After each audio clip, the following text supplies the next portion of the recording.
From New York, this is Democracy Now!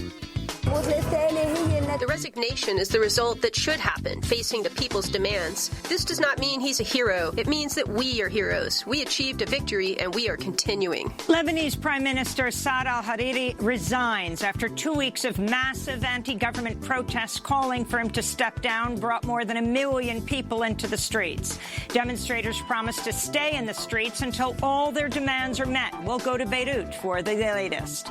Then we meet an unusual candidate for district attorney in San Francisco, Chesa Boudin. My mother was sentenced to decades in prison.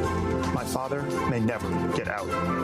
My earliest memories are walking through steel gates to visit them. When I served as a public defender, I brought those experiences with me to the courthouse every day as I worked on behalf of the poorest and most overlooked residents of our city to ensure that people who couldn't afford a lawyer still had access to equal justice. The primary race for district attorney in San Francisco is next week. Then a new documentary looks back to the 70s when constant fires in the Bronx displaced almost 250,000 people and razed an entire community. The Bronx was burning. But who was lighting the match? Decade of Fire tells the story. We grew up with burnt out decay all over us. The South Bronx was burning down around us, and nobody seemed to know why. All that and more coming up.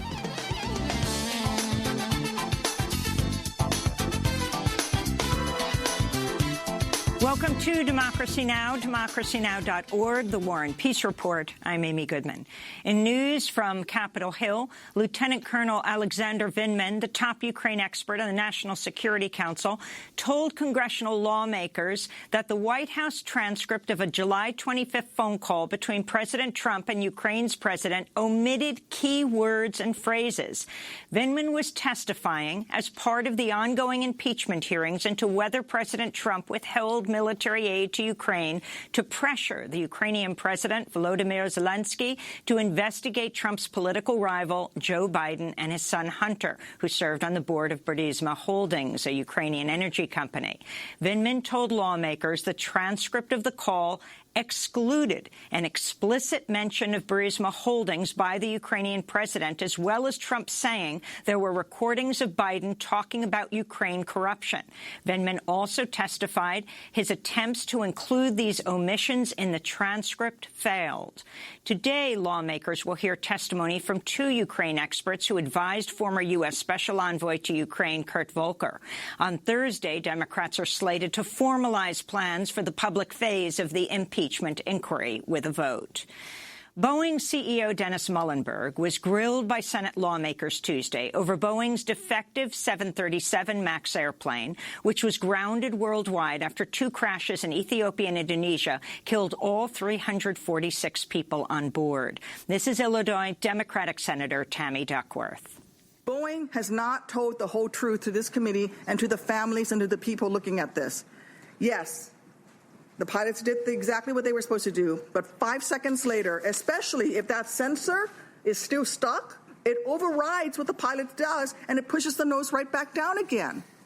3 seconds. A pilot's best friend is time and altitude. Yep. And on takeoff, there is no altitude, and he's got no time.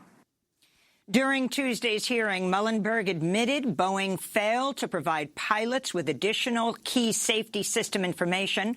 While he spoke, family members of the Boeing crash victims stood up, holding giant photos of their dead loved ones. Muilenburg will testify to the House Transportation and Infrastructure Committee today.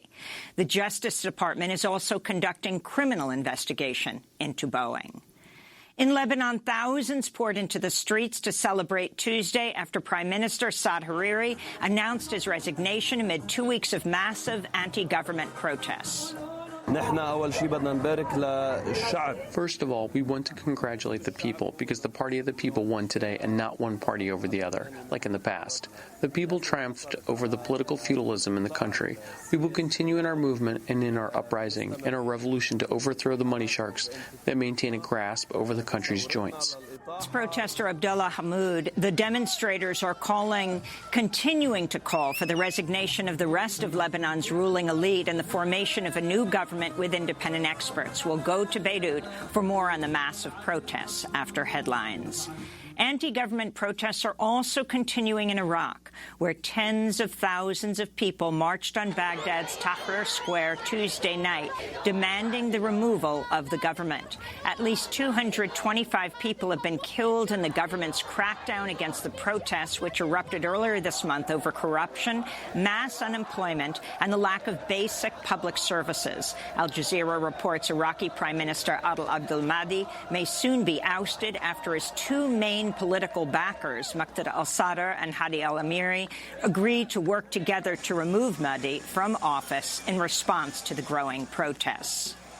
In Haiti, anti-government protests have entered their seventh week as thousands of people again took to the streets of Port-au-Prince Monday to demand the ouster of President Jovenel Moïse. At least 20 people have been killed amidst the ongoing protests, which have also shuttered schools for 2 million school children across Haiti. In northern Syria, the Russia-brokered ceasefire between Turkey and Syrian Kurdish fighters expired Tuesday night, threatening to reignite fighting in the region. The Turkish invasion began after President Trump abruptly withdrew U.S. troops from parts of northern Syria, clearing the way for the Turkish offensive. Turkish President Tayyip Erdogan claimed today that Syrian Kurdish fighters had not fully withdrawn from the area near the Turkish border and said joint Turkish-Russian patrols would resume border patrols on Friday. The U.S. House of Representatives overwhelmingly voted to approve a resolution recognizing the mass killings of Armenians in Turkey from 1915 to 1923 as a genocide. The 405-11 vote declares it's now U.S. policy to commemorate the killing of 1.5 million Armenians by the Ottoman Empire as genocide. The issue has long triggered tensions between Turkey and Armenia, which to this day do not have diplomatic relationship. Max Blumenthal, editor of the website The Gray Zone, reports he was arrested at his home in Washington, D.C. on October 25th by a team of police in what he describes as an attack on the press. Blumenthal says he was arrested on a 5-month-old warrant for assaulting a Venezuelan opposition member during protest at the Venezuelan embassy in D.C. in March.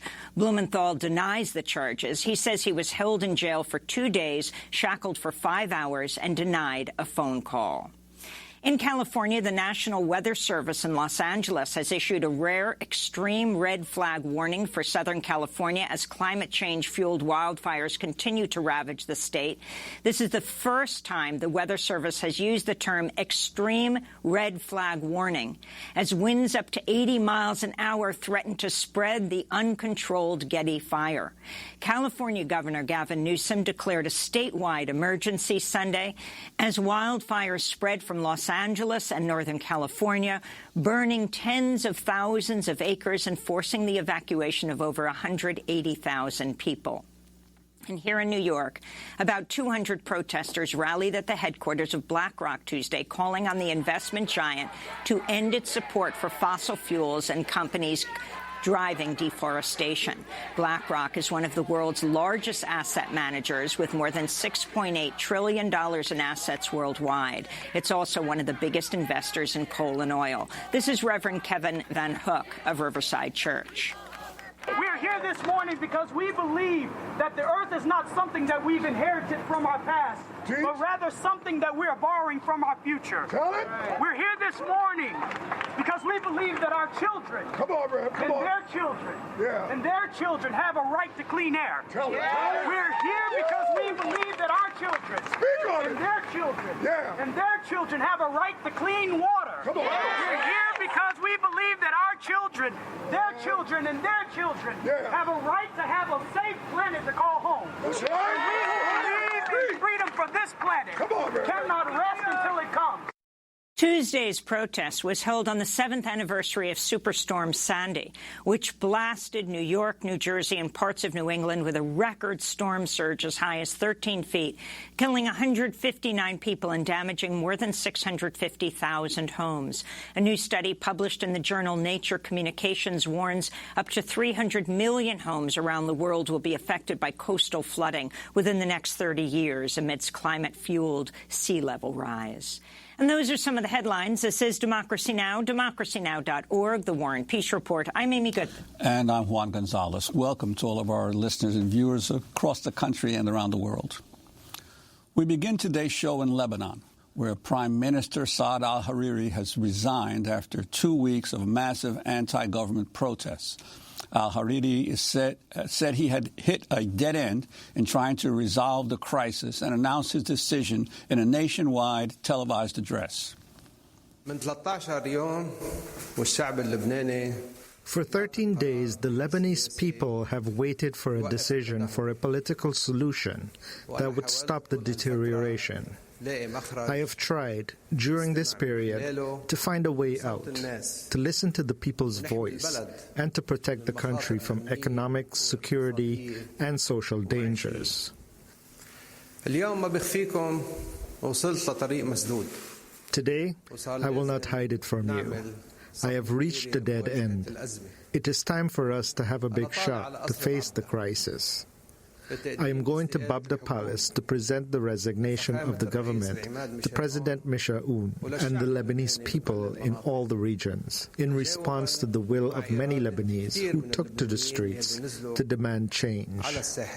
Protests across Lebanon have brought more than 1 million people into the streets. They started earlier this month when the government announced attacks on WhatsApp calls. The demonstrations quickly grew into a call for a revolution with demands for the resignation of all top government officials, early parliamentary elections, and the creation of a transitional cabinet comprised of independent experts to guide the country through its economic crisis and secure basic services like electricity and water. On Tuesday, many protesters welcomed the Prime Minister's departure but promised to stay in the streets until all their demands are met. We will pursue our movement. The means are not clear yet, but we are continuing until all our demands are met, because this resignation is just one demand out of many others we want. Lebanon has been on lockdown since the protests began. Banks and schools have been closed for nearly 2 weeks. Hariri's resignation Tuesday came hours after chaos broke out in downtown Beirut when a mob of hundreds of men stormed into the capital's main protest encampment, tearing up tents and setting some of them on fire. For more, we go to Beirut, Lebanon, where we're joined by Lara Bitar, an independent journalist who's co-founder of the Independent Media Workers Collective, Al Mursila. We welcome you to Democracy Now, Lara. I know there is a bit of a satellite delay. Can you explain to us the significance of the resignation of the Prime Minister demanded by the protests and what more the protesters are demanding? Good morning, Amy. Good morning, Juan. Well, as you indicated in your report, the people on the street who have been demonstrating since October 17th, they've declared a general strike that lasted about 9 days. Schools and banks have been shut down for 11 days. So yesterday, after the announcement of the resignation, people were celebrating, they were congratulating each other, while at the same time acknowledging that the struggle is still very long. However, the general public is very uneasy with the situation right now because there's uncertainty in terms of the political and economic front. We're going through a severe economic crisis at the moment. Political parties such as the President's Party, the Free Patriotic Movement, and their supporters viewed this resignation as cowardly, as Prime Minister Hariri as relinquishing his duties and his responsibilities to the nation. But we just got word earlier that the current Lebanese president assigned Prime Minister Hariri to stay on as caretaker Prime Minister. And what happens now, Lara? Will the president call new elections, or will there be an attempt to form a parliamentary majority government without elections? This is what civil society organizations on the street are calling for. They're calling for primarily the formation of a new, completely independent government that is not represented by any of the political parties that are currently in power, and specifically not the political parties that participated in the 15-year-old Lebanese civil war. They're asking also for that independent government to have the ability to legislate laws including one to guarantee the independence of the judiciary, another law to reform the electoral law, and hold early elections to form a new independent government. Lada, can you explain who the political elite is? The demand of the protesters that it's not enough for just Hariri to step down. They want the ouster of the entire political elite. And you just said that he has been asked to stay on as a caretaker. So does that mean he is not leaving? It seems like for the short term, at least, that he's going to be staying in power. I just got news of this right now, so I'm not sure what the reaction on the street is, but I assume people are not very happy with this decision. I'm sorry, I couldn't hear the beginning of your question, but in terms of the ruling elite, these are different political parties, as they say, as demonstrators have been saying. These are people who, in essence, at the end of the Civil War in the early 90s, took off their military uniforms and replaced them with suits and ties, and they have been ruling this country since. So when people talk about, the complete overhaul and the complete and radical change of the political system, they are talking about these people. They are talking about the neoliberal economic policies that were implemented at the end of the Civil War, that people are really suffering because of these policies. They want to change the entire system, and they want every single political party or officials who have been complicit in the crimes that were committed during the war and post-war to be held accountable. And can you explain? And just let me also add, and this is why it's incredible. And can you explain? Sorry, Lada, I was just going to add, and that's why it's incredibly important to have an I'm sorry, there's a bit of a delay, so it causes confusion, but can you explain the attack on the encampment by the men wearing black and the significance of this, what this protest encampment is? So let me just very briefly talk about, just provide some context for your viewers. Since October 17, demonstrations have been nationwide from Tripoli in the north to Sur in the south. Demonstrations that took place in 2015 in the aftermath of the garbage crisis, demonstrations in 2011 against the sectarian system, and even demonstrations in 2005 that led to the end of the Syrian occupations. So occupation were centralized in Beirut. This mobilization is across the country. There's been almost 400 towns and villages who have participated in some form of collective action. So while the attacks that happened yesterday generated a lot of media attention, there's been sporadic attacks all over the country by the state and its agencies, the security, the Lebanese army and the Lebanese intelligence, internal security forces, and affiliates or allies of the state who are keen on maintaining the current structure in place. I'm wondering if you could talk a little bit about the growing wealth inequality that's at the root of many of these demonstrations and protests in Lebanon. After all, Hariri is one of Lebanon's richest people. He's worth about $2 billion, and it's been a tough week for world leaders who are billionaires. Over in Chile, Sebastián Piñera, another billionaire, is having massive protests in the streets as well against wealth inequality. How has this widening gap affected Lebanon?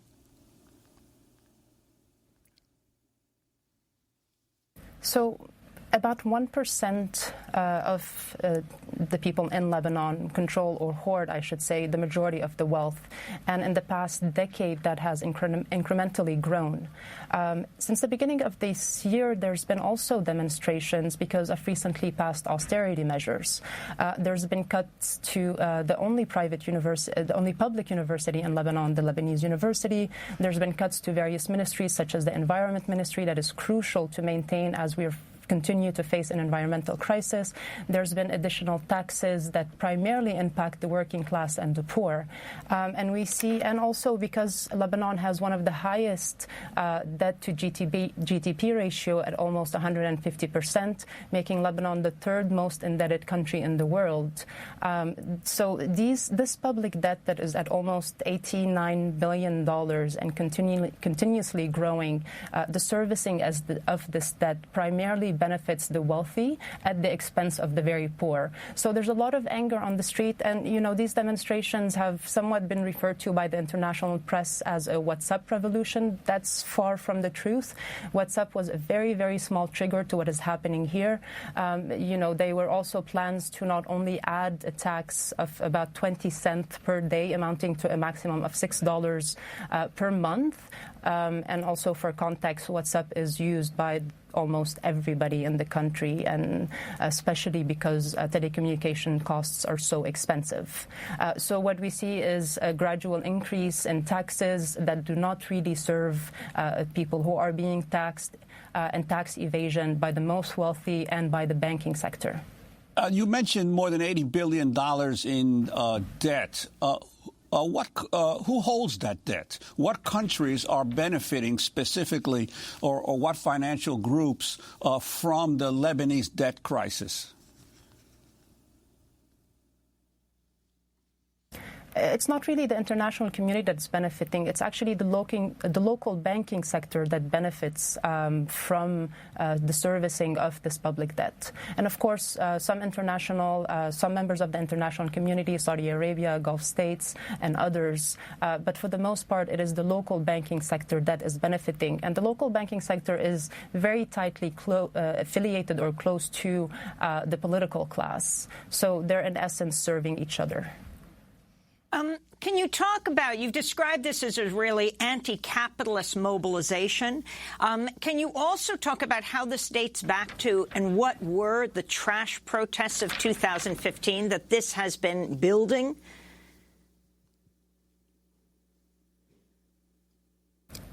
Sorry, Amy, you were cutting off. Could you repeat the last part of your question? You've described this as an anti-capitalist mobilization, and can you talk about how this dates back to the trash protests of 2015?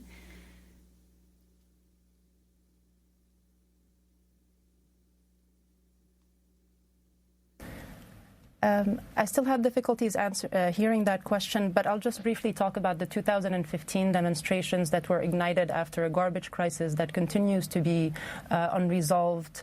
And again, the primary difference between what is happening now and what is happening then, and even though in 2015 there was a lot of anti-capitalist sentiment that was expressed, we see it much more vividly today. One of the main protest sites is actually at the central bank.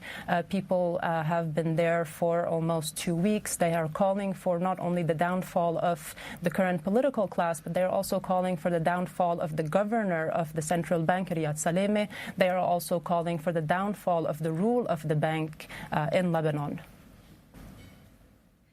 I wanted to go to the Hezbollah leader, Syed.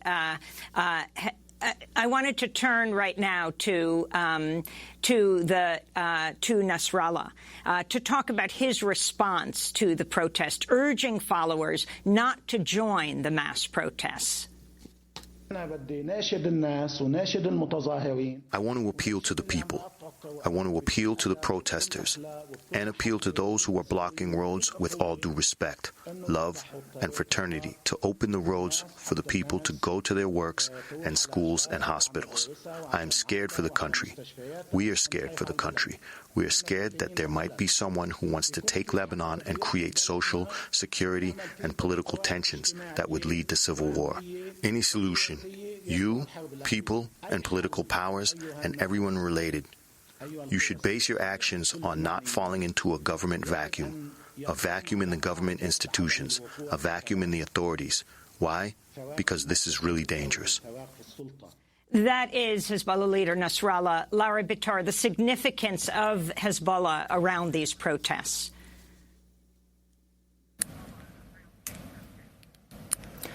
So, on one hand, the Secretary General of Hezbollah goes on TV and tells his supporters to not participate in these demonstrations, while at the same time saying that there are legitimate concerns and that there are legitimate demands by people on the street.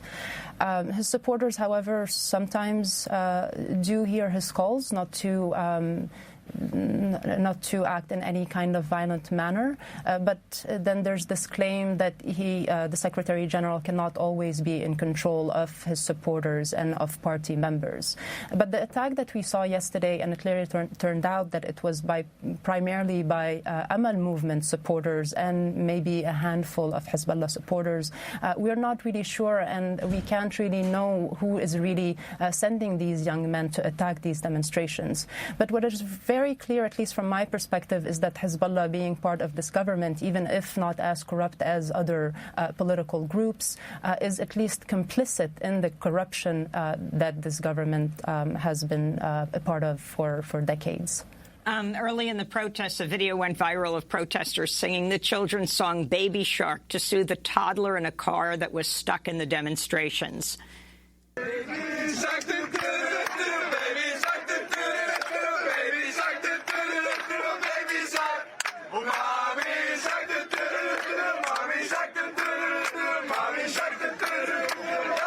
The protesters in Iraq have also been chanting Baby Shark during anti-government demonstrations there. It's almost become the song of the movement in Lebanon. Lara Bitar, I want to thank you very much for being with us. Independent journalist based in Beirut, Lebanon, co-founder of the Independent Media Workers Collective, Al Mutasila.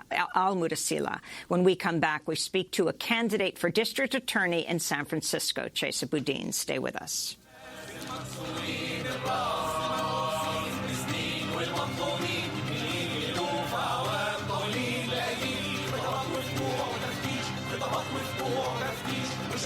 يكتم على نفس الأحياء منا وكذلك من مات فيها ما كناش قادرين نفتح بق في كلمة ولا في عيش ولا في جيش ولا قائد أعظم حنقول ممنوع افتح بقك ممنوع ولا ترفع راسك ممنوع ولا تسأل روحك ممنوع ارحم أمك افهم ممنوع نفس الواحد مسموع يا دوب وينزل عن ذلك ممنوع ممنوع قمنا تعبنا وقرفنا وفجرنا وصرخنا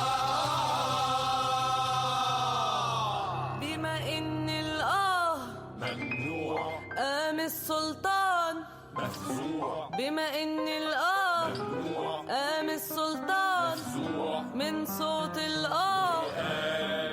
أنا ربكم الأعلى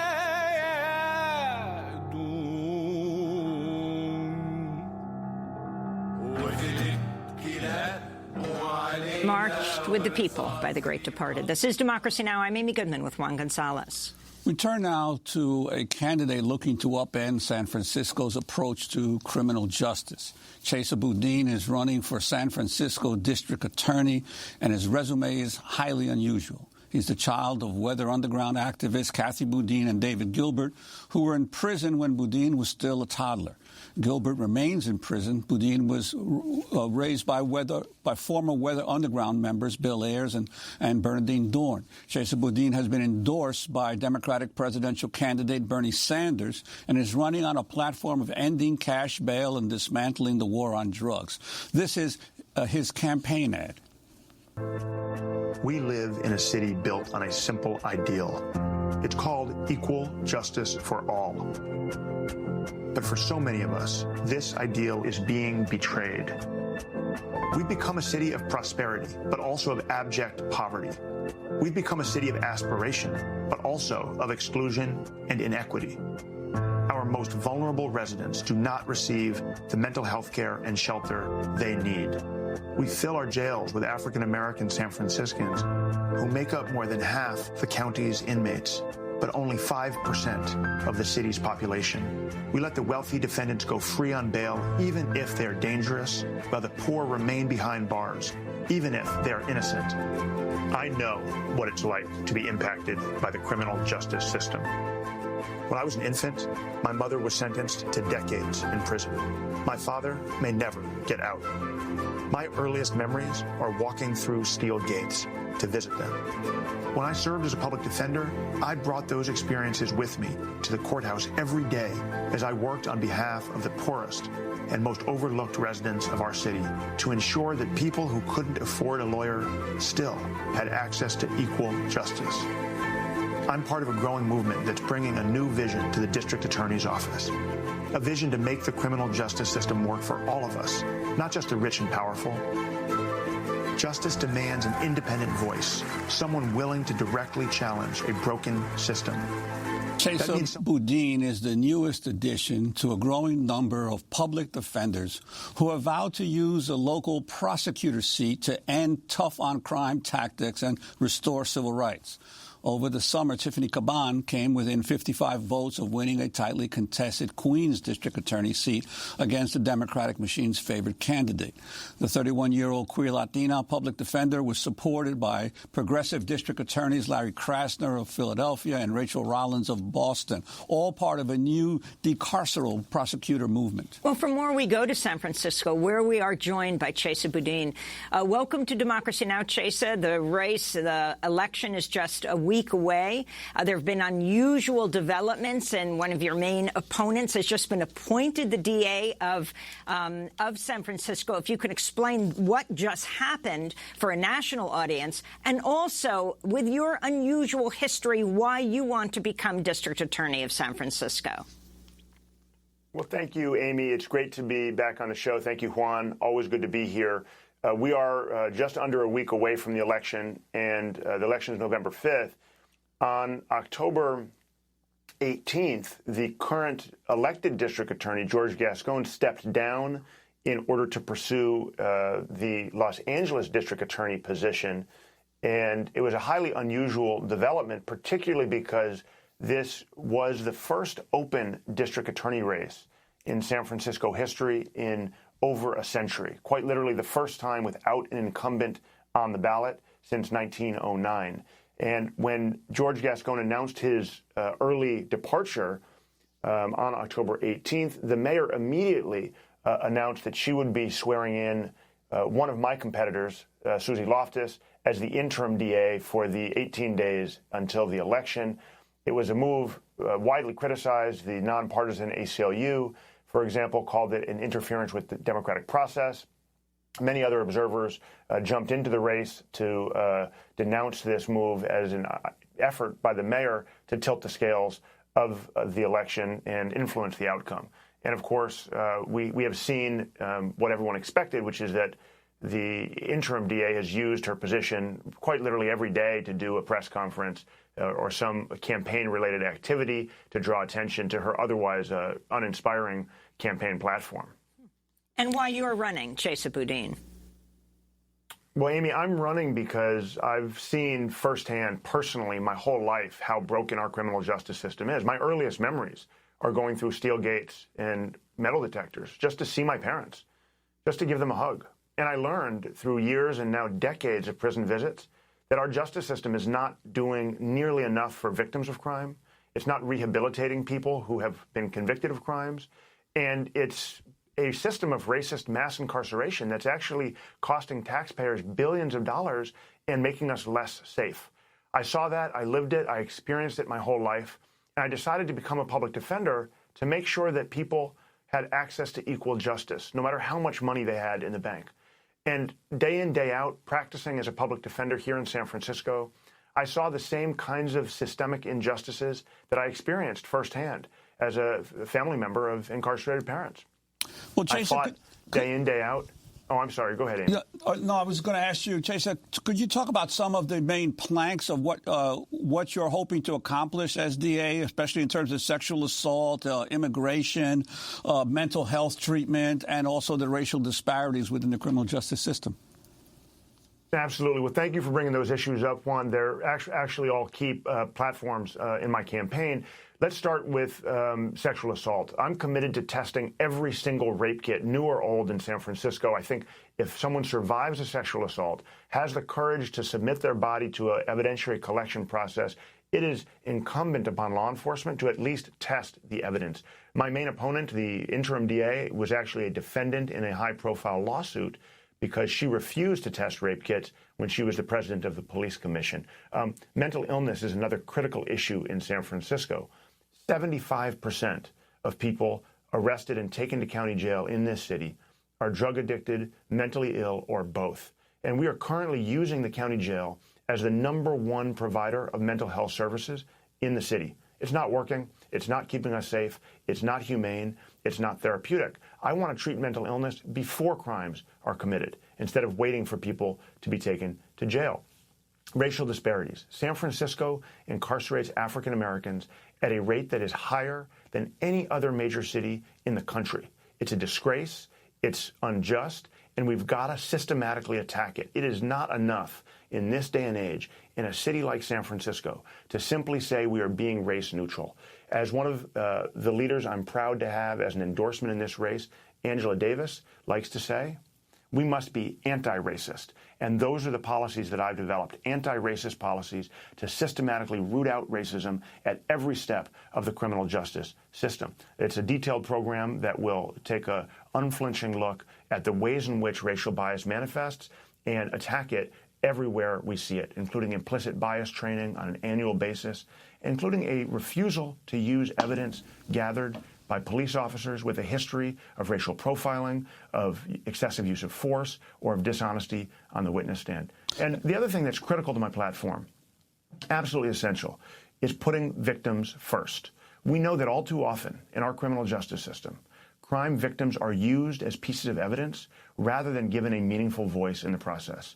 I'm the only candidate in this race who is committed to requiring my staff to actually contact every victim of every crime within 48 hours to give them a voice. And I've developed the broadest, most ambitious restorative justice program of any jurisdiction in the country. As San Francisco's next district attorney, I will give every victim of every crime the right to participate in restorative justice if they choose to. Chesa, you mentioned earlier on that one of your earliest memories was visiting your mother and father in prison. As you probably know, I was a classmate of your father's. We were both together at Columbia University and in SDS at the time. And I have always said that your father was, without a doubt, the most brilliant student at Columbia, at least at the time that I was there. I'm wondering, given their history, their imprisonment, how they are looking at your campaign and how that's affected how the voters are looking at you in San Francisco. Well, Juan, I think all of my parents, despite the mistakes they've made and the consequences they've paid for those mistakes, are supportive and proud of me, and I think they're excited about this campaign. They certainly all worried that their mistakes and their history, things they did before I was even born, would be used to attack me in this race. And I think that was a concern they had. And I think they also worried that this criminal justice system we have is so oppressive and so punitive that it would be a very difficult challenge to reform it into a system that actually uplifts people, that heals the harm that crime causes, that prevents crime, instead of simply focusing on punishment. So they shared those concerns with me. I think probably the hardest of those conversations was with my father, your former classmate. I visited him at his prison last fall when I was considering throwing my hat in the race, and we talked about it in his prison visiting room. And he made the point pretty succinctly when he said that his cell block was already full, and he really didn't need more people being sent to prison. And of course, he knows, as I do, that we live in a society where prisons today are not obsolete, to quote again from Angela Davis's book. But we do have a need to protect society from people who are violent, and that is a role that jails and prisons appropriately play today. But it's a role that's really overused and abused, and we need to find ways to decarcerate, to safely allow people to return to the community, to have effective mechanisms for reentry. And I think my parents' concern was primarily that this is going to be a serious fight and that people were going to attack me for things I hadn't done. And, of course, their concerns proved to be accurate. The Deputy Sheriff's Association in San Francisco has spent over $100,000, much of it attacking me in this race, using my parents' history, using bizarre Red Scare tactics in a video put out by the John Birch Society to attack me. And just in the last week alone, the Police Officers Association here in San Francisco has spent over $200,000 in attack ads and mailers and TV commercials, making up lies, spreading misinformation, and using the kind of racist fear-mongering that has unfortunately been a hallmark of the tough-on-crime era of the 90s and early 2000s. I want to go to the issue of the San Francisco's Deputy Sheriff's Association similarly opposing your candidacy, as you said, reposting this video from the John Birch Society titled "Terrorist Son as SF District Attorney" with a question mark. So how do you work with these groups once you become district attorney? And talk about the wave of this new generation of district attorneys across the country, from Larry Krasner in Philadelphia now, and the significance of you getting Bernie Sanders' endorsement, Chesa. Thank you, Amy. Well, I'm proud to have been endorsed by, as you said, a wave of progressive prosecutors, people running for and winning offices around the country from coast to coast on a vision of making our community safer by reducing racial disparities, by decarceration, and by holding law enforcement accountable. People like Larry Krasner, as you mentioned, I'm actually doing a campaign event with him tonight here in San Francisco. Tiffany Caban, who's been out here to campaign with me on the trail, and Rachel Rollins and Kim Fox, who've both endorsed me in this race. You know, in addition to those folks, and of course Bernie Sanders, who I'm tremendously honored to have the support of, you know, one of the things that all those folks recognize, as do our rank and file law enforcement, and this goes back to the first part of your question, Amy, is that we are safer when we enforce the law equally. And all too often, in today's criminal justice system, the quality of justice that people receive depends not on guilt or innocence, but on the color of their skin, on how much money they have in the bank account, or on whether they wear a uniform to work.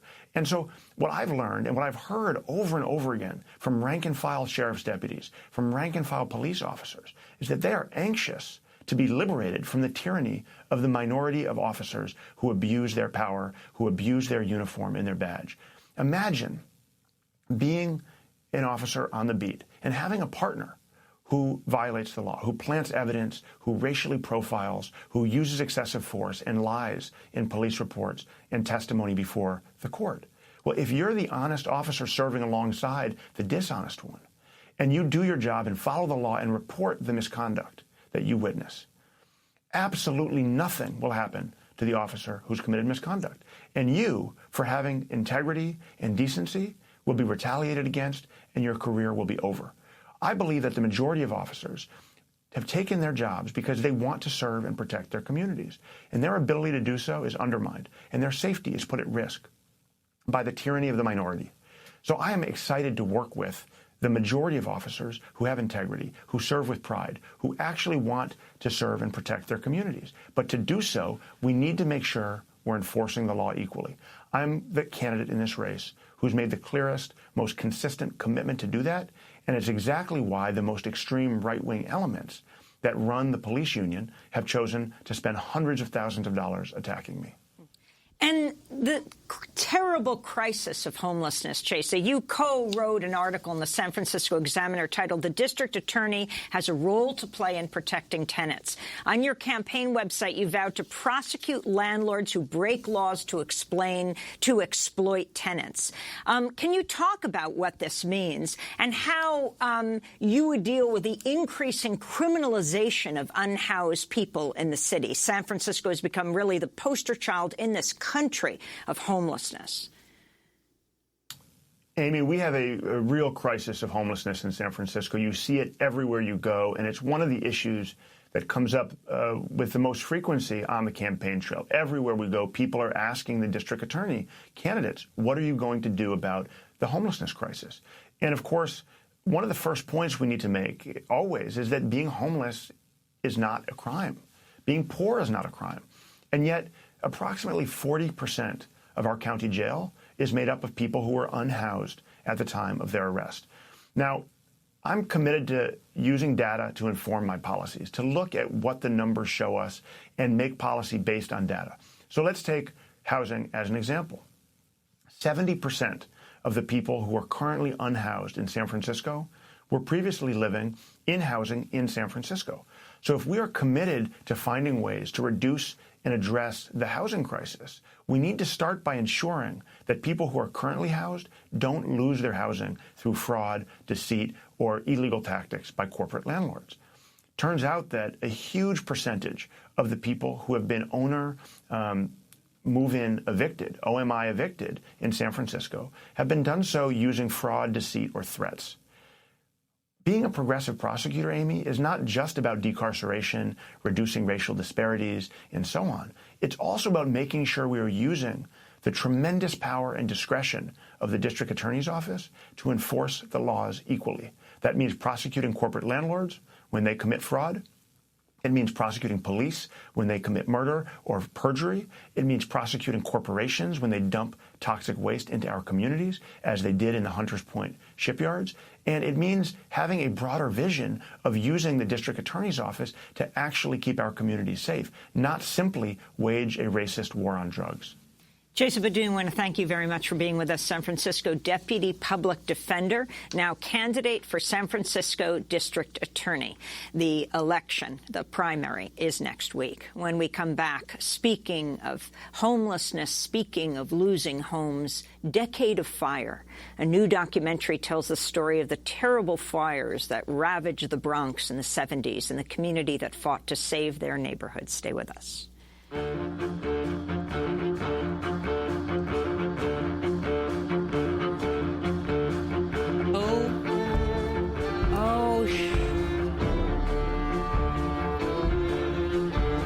You're right. Can you pronounce?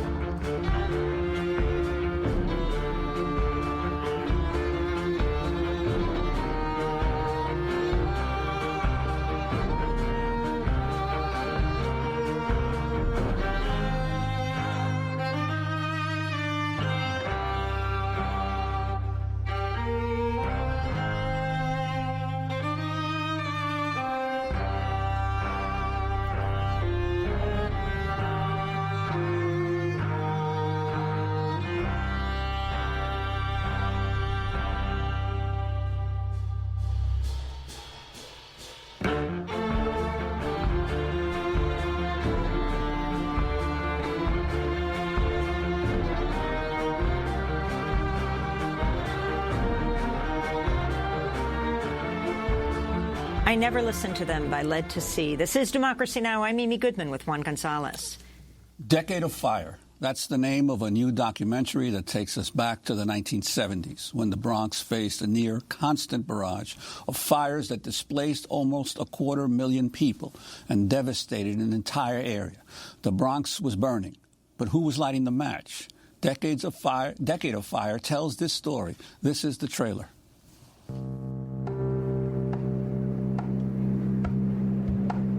We grew up in rubble.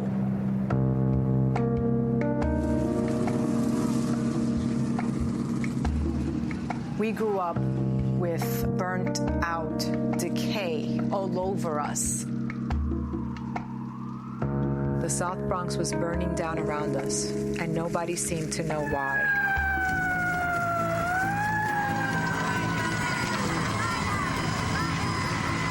Everything south of the Cross Bronx Expressway, they just let it burn, and nobody gave a damn. And all of a sudden, neighborhoods just went whoosh, gone. Nobody's aware of the fact that we got a city dump right here in the backyard. How could city government allow this to happen? Who was in charge? Why?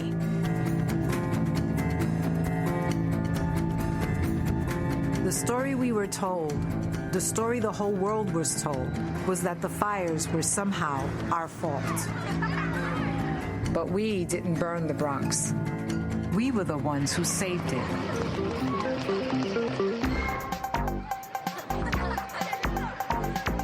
I said, no, wait a minute. I have to make my move right now. The reason we're trying to do all these things is to show an example to the rest of the people in the neighborhood that if you just try, you could make a lot better neighborhood.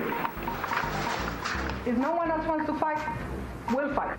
And I'm sure that I could get all the women in the Bronx to go out there and fight. The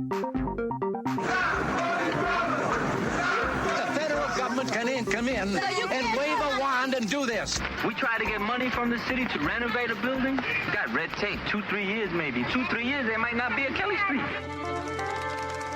This story is not just about the Bronx. There are places like this in every major city in America. Places that everyone has given up on, except for us.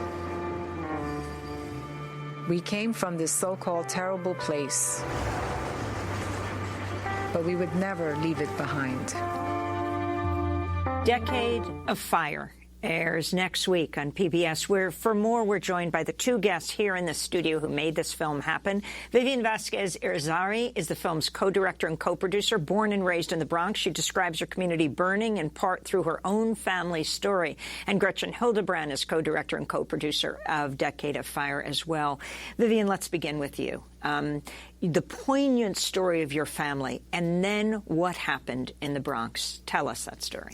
So I grew up in the South Bronx during the 1970s. We had a great community. We thought it was normal. We thought it was natural.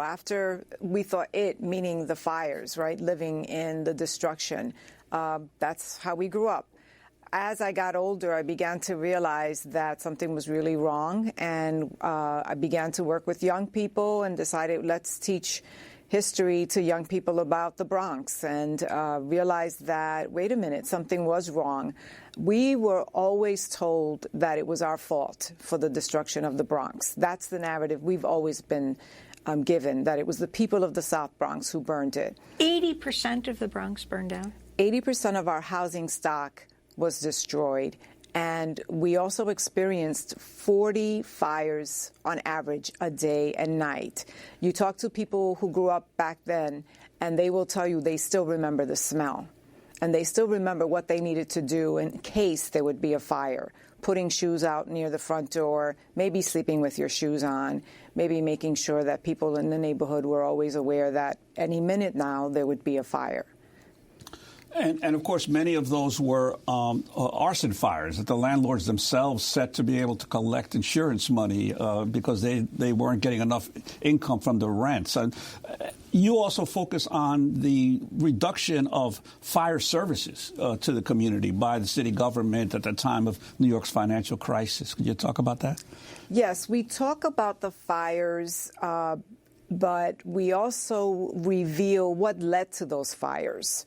And it wasn't that all of a sudden the Bronx began to burn. We reveal that we experienced redlining, which really starved the community of resources to support buildings that were already pre-old. They were already, in bad shape. We talk about urban renewal, which crowded over 150,000 people into the South Bronx. We talk about the cuts of services, including firehouses.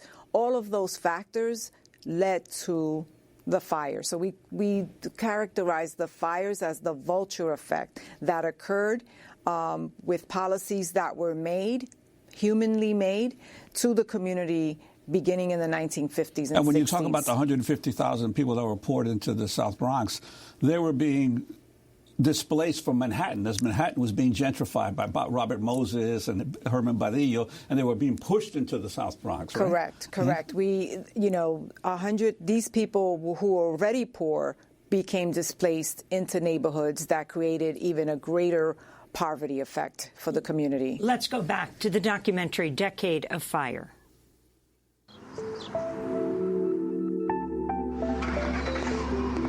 We used to tell our landlord, don't abandon us because we can't live anywhere else. My children were all born here, and we're trying to get our lives together and make something better for them.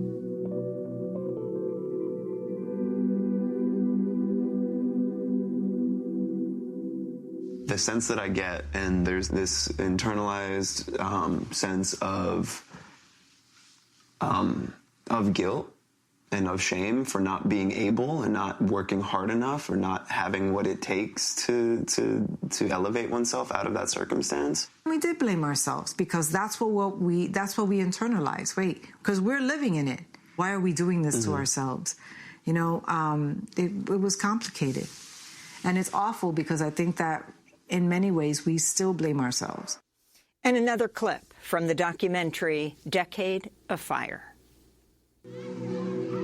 Our families were setting roots down here, but our neighborhoods were being targeted by government policies based on race.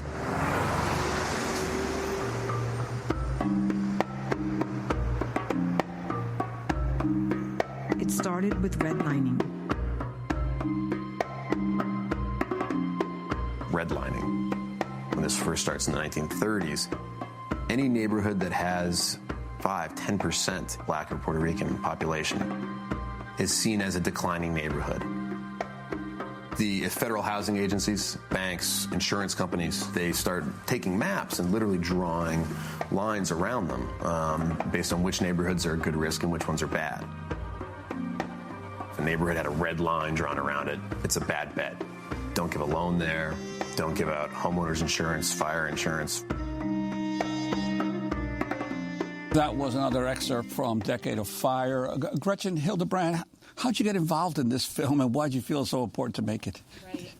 Thank you so much for having us today. So Vivian and another co-producer of ours, Julia, came to me shortly after I had moved to New York. So I'm not a New Yorker, and I was really stunned to start hearing this story of what happened in the Bronx, and also felt really fortunate to be able to meet Vivian and begin to start working with her and her community, just sitting around talking about, what life was like in the, back in the 70s and for positive and negative. And really, as we got further into it, I think one of our main goals with this was to try and break open policies like redlining and make them really accessible to people, because we really see a direct connection between those policies, that have been going on since the 1930s and the cities we live in today. And really wanting to give those the policy, open it up to people as a tool, as a way to understand why we have such a crisis of displacement and gentrification in cities today. And Vivian, I wanted to ask you, Charlotte Street and the South Bronx became the symbol of urban decay in the 70s and the 80s. Jimmy Carter went there. Ronald Reagan went there. They were all talking about rebuilding these areas. But people stayed, like you. And the renaissance of the Bronx right now is due to those people who stayed behind.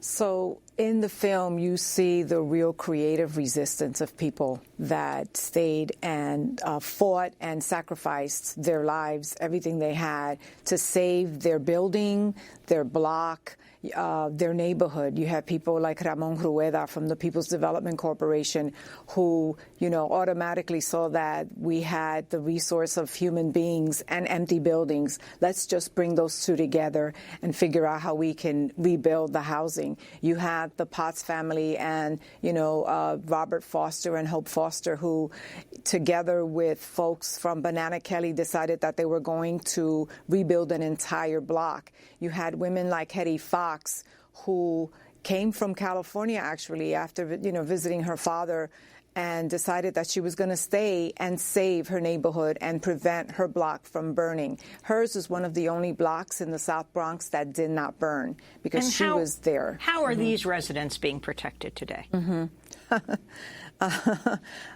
So today, we're not experiencing the massive destructive force of fire physically, but the conditions of displacement and the threat of displacement in the South Bronx is grave. We are now, very afraid of displacement because of gentrification. So it's those same neighborhoods, and it's not just in the South Bronx, but if you look at all those neighborhoods across the country that were redlined and were, starved of resources back in the 60s and 70s, they're the same neighborhoods that are being gentrified today, and where people cannot afford to pay their rent, where people are being evicted, where people are being, harassed by landlords and are being forced to move out. We're going to go to part 2 of this discussion after the show. We're going to post online at democracynow.org. Vivian Vasquez-Irizarry and Gretchen Hildebrand, co-directors of Decade of Fire. The documentary airs beginning Monday on PBS Independent Lens. That does it for our show. Democracy Now! Currently accepting applications for paid 6-month internships here in New York. Go to democracynow.org for details. I'm Amy Goodman with Juan Gonzalez. Our website, democracynow.org.